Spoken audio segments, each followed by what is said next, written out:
So what if I told you the secret to building $1 million empire wasn't found in some fancy business school, but was actually learned in a single moment, at an ice cream shop?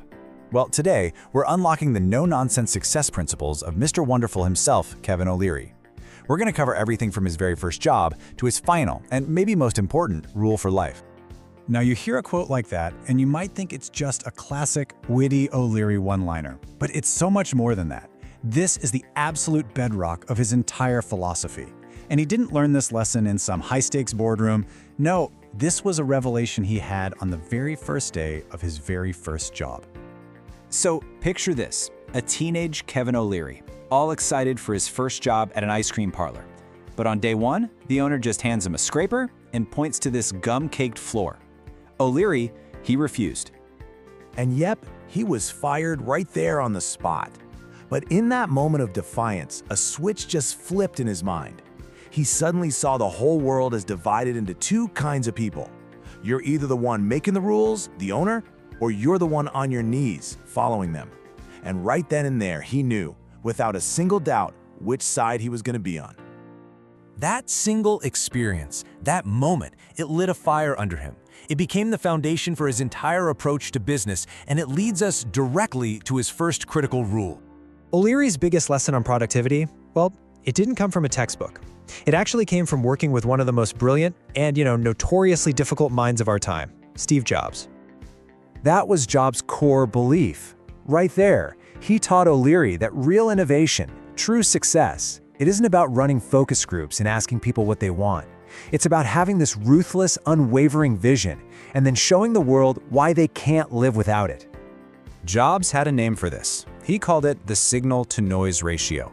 Think of the signal as the handful of things that are absolutely critical for your success. The noise, well, that's everything else. The endless meetings, the pointless emails, all the opinions that just don't move the needle forward. O'Leary took this idea and made it a core part of his own philosophy. And Jobs had a very specific formula for this. He believed that a staggering 80% of your time, your waking hours, had to be dedicated to signal. What's that? It's the 3 to 5 most critical tasks you absolutely have to accomplish in the next 18 hours. Not next week, not next month, today. Okay, so having that intense focus is just step one. O'Leary insists that execution is everything. And for him, it all starts before you even open your mouth. It's about how you carry yourself. He calls it the winner's aura. It's in your posture, it's in your eye contact. It's this palpable confidence that just screams, I'm here to win. He claims he can feel it the second an entrepreneur walks into the room on Shark Tank. And then, once you start talking, he puts you through this quick 3-part test. First, can you actually explain your big idea in 90 seconds?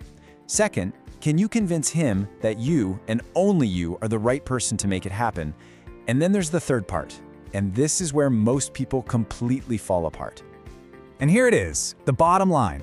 You can have the most world-changing idea, you can be a brilliant operator, but if you don't know your numbers cold, your market size, your margins, your break-even point, then you have wasted everyone's time. And for O'Leary, that is the ultimate sin in business. All right, so you've mastered the signal, you've executed flawlessly. Now, how do you build and, maybe more importantly, keep your wealth? For this, O'Leary turns to the incredibly simple yet unbelievably powerful strategy of his mother, Georgette. And this is just a brilliant example of how simple, disciplined habits can build extraordinary wealth. Her rules were basic, but they were unbreakable. Rule 1, never ever touch the principal. You only live off the interest and the dividends. Rule 2, only invest in high-quality, dividend-paying stocks and bonds. And Rule 3, diversify ruthlessly. No more than 5% in any one stock, ever. Now, that might sound like a slow, kind of boring path to wealth, but the results are anything but. O'Leary claims that by just setting aside 15% of your income starting at age 25 and following this disciplined approach, you could be sitting on over $1.5 million by the time you retire. Not bad, right? Okay, so we've covered productivity, we've covered execution, and we've covered investing. But O'Leary saves his most powerful and honestly, maybe his most surprising piece of advice for last. He asks this question all the time. And the answer? It's probably not what you think. It's not about which stock to pick or which business to launch or even what house to buy. No, it's far more personal than that. That's the answer: who you marry, O'Leary argues that while a marriage might be able to survive infidelity, it almost never survives financial turmoil. A divorce, he warns, can absolutely vaporize up to 2/3 of your net worth in legal fees, asset splits, and taxes.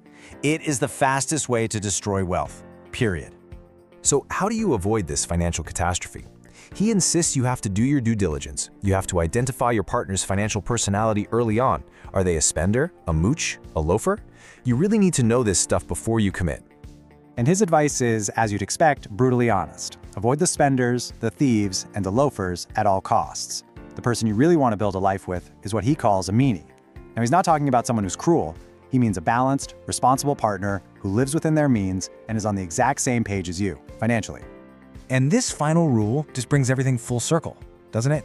It's a stark reminder that your success as an owner isn't just about business savvy, it's fundamentally tied to the most important personal partnership you will ever forge. So the ultimate question O'Leary leaves us with is this: who are you building with?